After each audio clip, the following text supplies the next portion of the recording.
look into this lesson, the solo you heard was a solo that I played on an album by Kayak, and the song is called Symmetry, and the chords are, well, the same kind of chords that I used or that I played over the last time I did a solo, where the video was called Major or Minor, and that's the lesson we're gonna do today.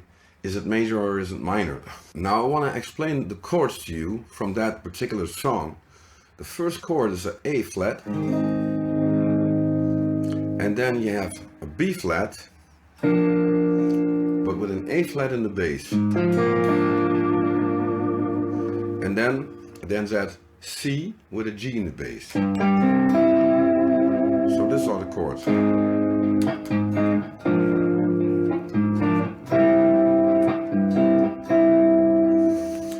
So if you hear these chords, then it really sounds majestically. It sounds big and bombastic, especially if you wanted to play a solo over that.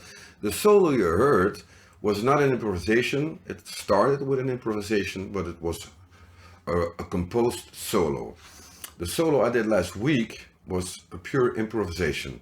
Now, you can look that up in the video and you can see where to find the backing track. This lesson, I'm going to explain how you can play over these kind of progressions, these kind of chord progressions. So we'll keep that very simple. The difference between what I'm going to explain now and the chord progression on the backing track from last week is that it's only one tone higher. So the backing track from last week was in B minor, B major. And now we'll be playing A minor or A major. It's a little bit simpler to understand it.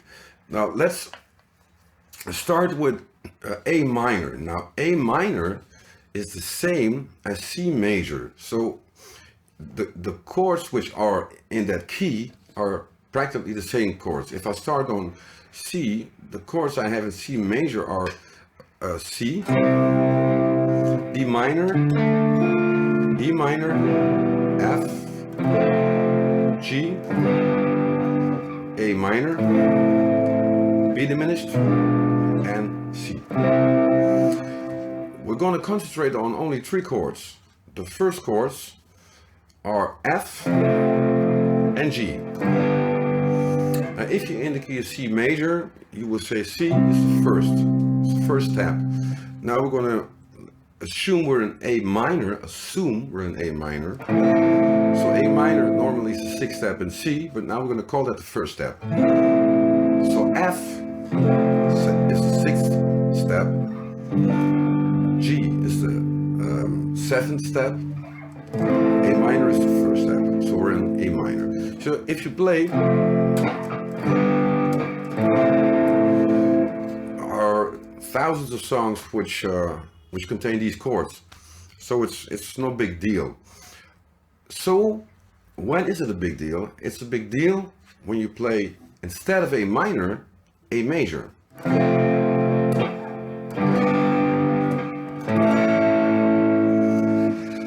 So if you wanted to play a solo over that, you would think, okay, the first two chords, F and G, are in A minor, so I can play the A minor key. And the last chord, A major chord, is A major key. Or A major scale, I'm sorry.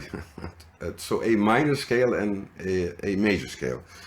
But that doesn't really sound very good if you play A major instead of playing what I'm going to explain right now. So if you wanted to play A major on the A major chord, it sounds awkward, and I will demonstrate that. Okay, F, G is playing A minor. I'll show that.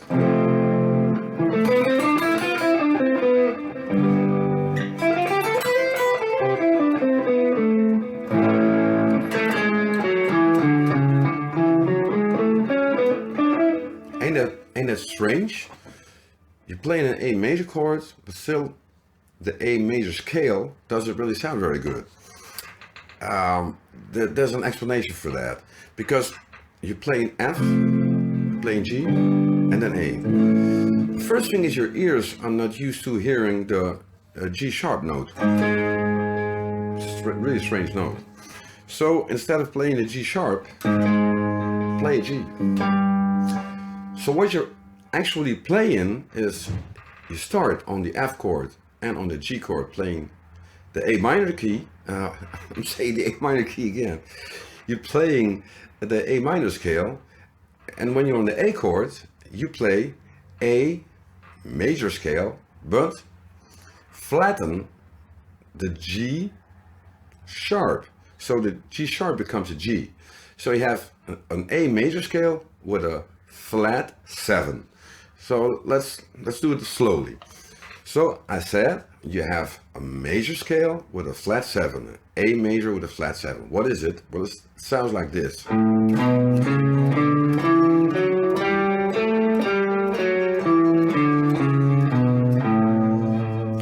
So the difference between this scale and a major scale, an A major scale, is the major 7 or the flat 7.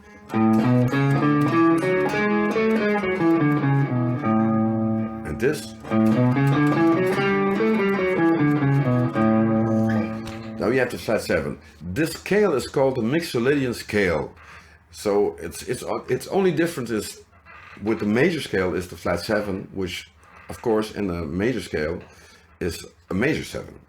So what you're playing is you start playing A minor, A minor, A minor, A Mixolydian. That sounds best. Now you probably ask, how is that possible?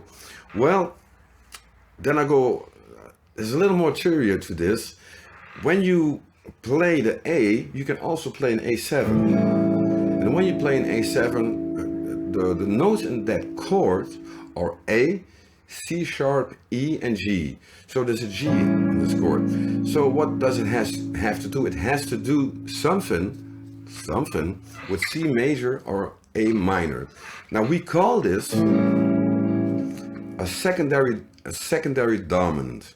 So normally if you stay in the key of C or A minor, you have an A minor chord. Let's for instance say we're in C. So let's make it easy. You're in C. The sixth step is A. This is the sixth note, so sixth chord.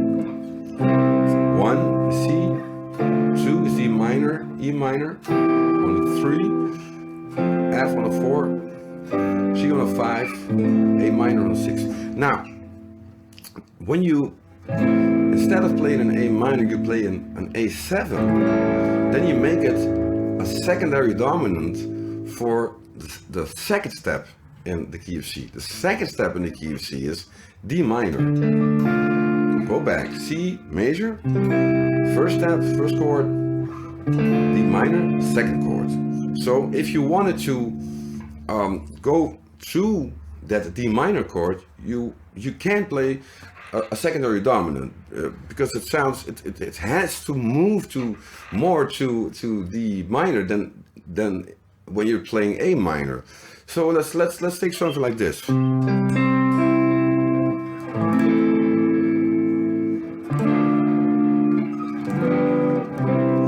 I played 1, 6, 2, and 5. If I change that A minor into an A7, you can hear that it wants to go to D minor.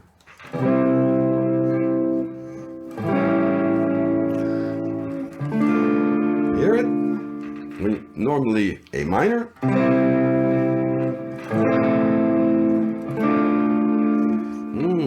It's okay, but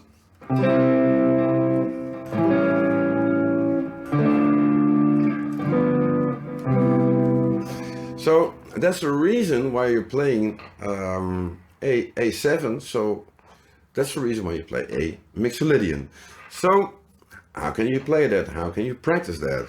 You can practice that very simple by just starting to play like A minor pentatonic on the F and on the G chord, like.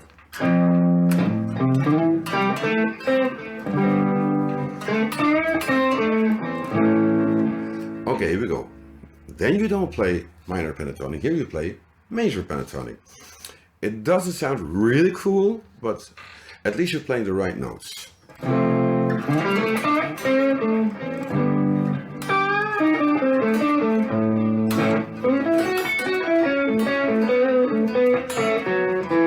Going back from there to A minor.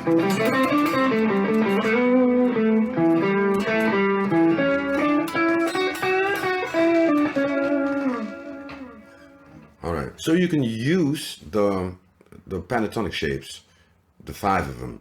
So change from A minor pentatonic to A major pentatonic. But I think what's better is if you learn to play A minor scale and the A Mixolydian scale. A good way to practice that is to make sure you can play them in every position. I will give you an example. By starting on the 5th position and playing A minor and then playing A Mixolydian. I will play it slowly. A minor.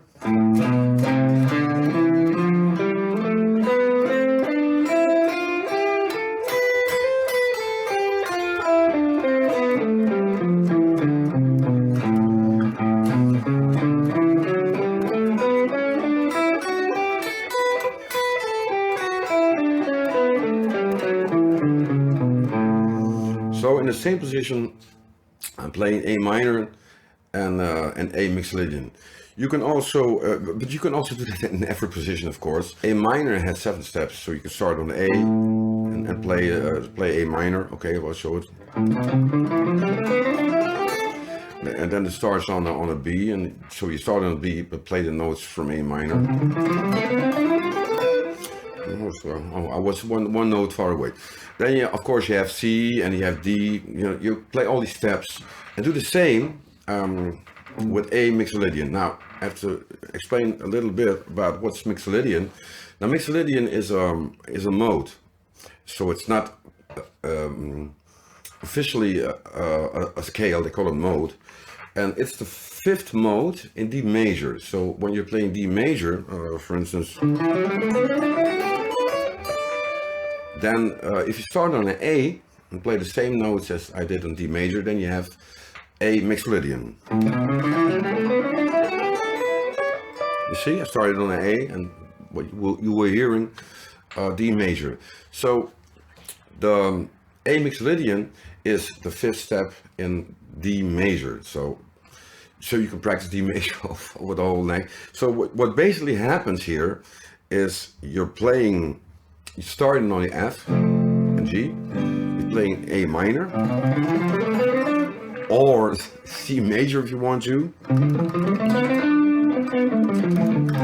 And then, when you have the A chord, or maybe A7, you can play A Mixolydian, but you can also play a step higher, play D major. It's the same.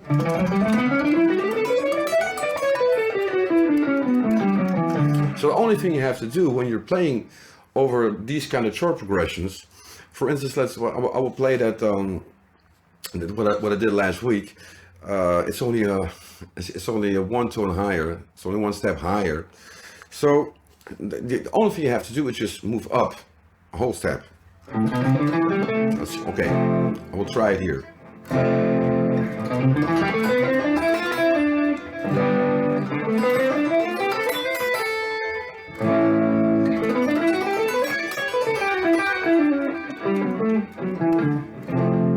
And back again.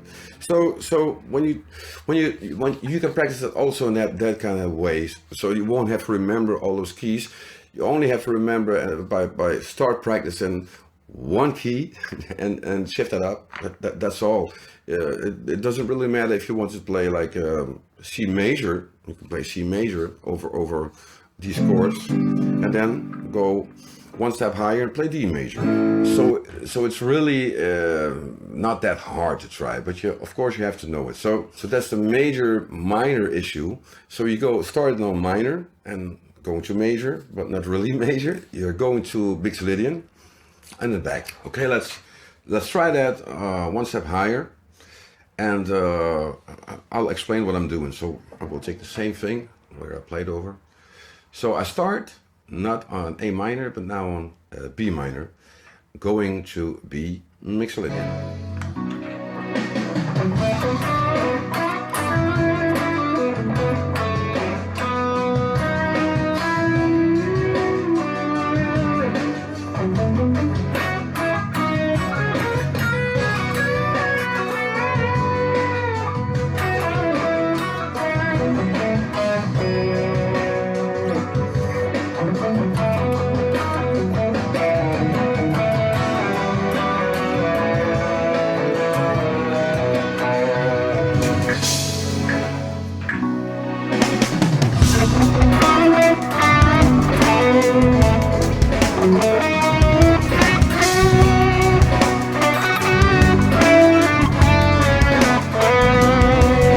So, B minor, B Mixolydian. All right, B Mixolydian, B minor, Mixolydian, B minor, staying in B minor, almost B minor, B Mixolydian.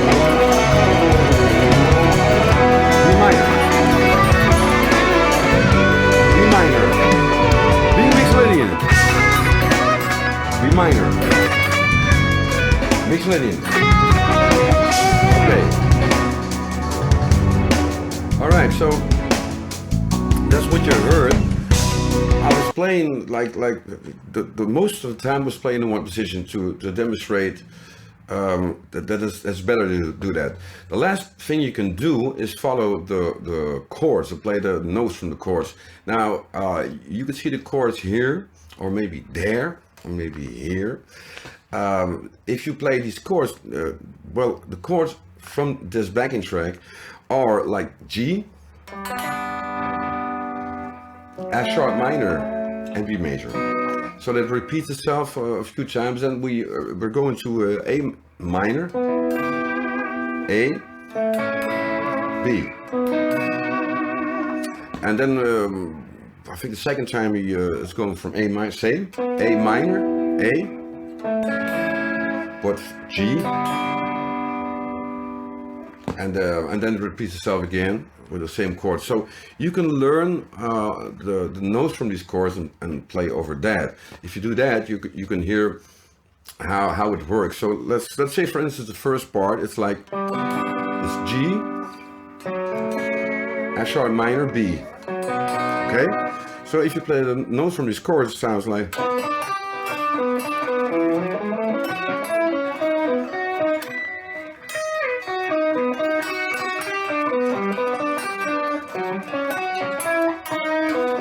So that makes a little bit jazz, but that's also a thing you can try. You can play the arpeggios from these chords, of course. So if you have any questions, you have any subjects you wanted me to discuss, this is the explanation. So the question is, was it minor? Was it major? Is it major or is it minor? Well, it's both.